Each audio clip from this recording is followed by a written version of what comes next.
хүн бол идж байгаа юмнаас л гол юунуудаа аваад байна шүү дээ. Одоо аюултай зүйлүүдийг аваад өвчлөөд байна гэж одоо ер нь дэлхийд даяар бол тэгж үзчихэл байна л да.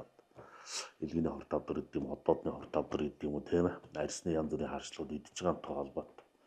Тэгэхээр энэ хүнс бэлтгэлийн хэлхээ гэж юм байдаг. Food supply chain гэдэг. Энэ юу хэлж байгааг бол хүнс одоо чиний идэж байгаа махыг хаанаас эхэлж ирүүлэх нь хангалттай юм бэ гэвэл ус бэлчээр тариаллын талбай гэдэг эхэллээ шүү дээ.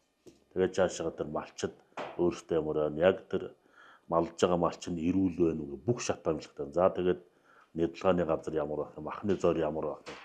Жижиглж ивдэх газар ямар вэ? Бүгд энэ дээр бол эрүүл мэндийн хяналтууд тавигдаад явж байгаа. Тэгэхээр энэ хүнсний аюулгүй байдал гэж яагаад яриад байгааг бол хоол хүнснээс хамааралтай өвчнүүд гэж байна. Хоол хүнстэй холбоотой өвчлүүд гэж байна. Энэ нь бол янз бүрийн халдварт өвчнүүд байна. За халдварт хордлогууд байна. За дээрээс нь сүүлийн үед маш их яригдж байгаа чиний ихний асуусан асуулттай холбоотой. Хүнсэнтэх үлдэгдэл бодис гэж байдаг. Residue in food гэдэг шүү дээ. Энэ хүнсэнтэх үлдэгдэл бодис гэж юу хэлж байгаа юм бэ? Энэ бол малд хэрэглэсэн юм тариа, газар тариаланд хэрэглэсэн янз бүрийн пестицид, химийн гаралтай бордоо, гербицид гэдэг ийм зүйлүүд байна. За дээрээс нь хүнд үйлдвэр уул уурхаагаас хаягдаж, агаарт ялгарч тоостой хамт игдэж байгаа янз бүрийн хүнд металл, хорт бодисууд байна.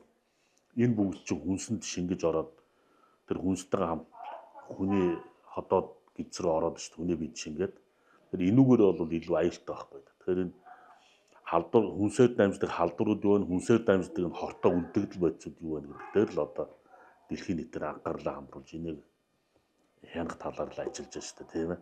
Тэгэхээр энийг бас хянахад бол яг халдварт өвчний хувьд бол халдварт хордлогуудын хувьд бол хянаад байхад бол харьцангуй гайгүй хянаад болоод. За одоо энэ үлдэгдэл бодис нь хүнд металлч гэдэг юм уу, эмийн бодис гэдэг юм, пестицидыг хүнсэнд байгаа эсийг хянахад хэмжээ нь хэр байгаа гэдгийг тодорхойлоход бол нэлээд үнэтэй шинжилгээнүүд шаардлагатай. Монголд бол тоног төхөөрөмжүүд нь байгаад байдаг, ажилуулах боловсон хүчин байгаад байдаг. Хамгийн гол нь тэрийг ажилуулах эргэлтийн хөрөнгө гэдэг юм уу. Шинжилгээ тутам зарцуулагдах энэ материалын урвалж гэдэг юмнууд нь их өндөр өртөгтэй байгаа шүү дээ. Энэтэй холбоотойгоор хийгдэж чадахгүй л байгаа даа л да. Сайн хийгдэхгүй. Ер нь тодорхой хэмжээнд бол хийгдэж байгаа л да. Хэд хэдэн том лабораториуд бол байна.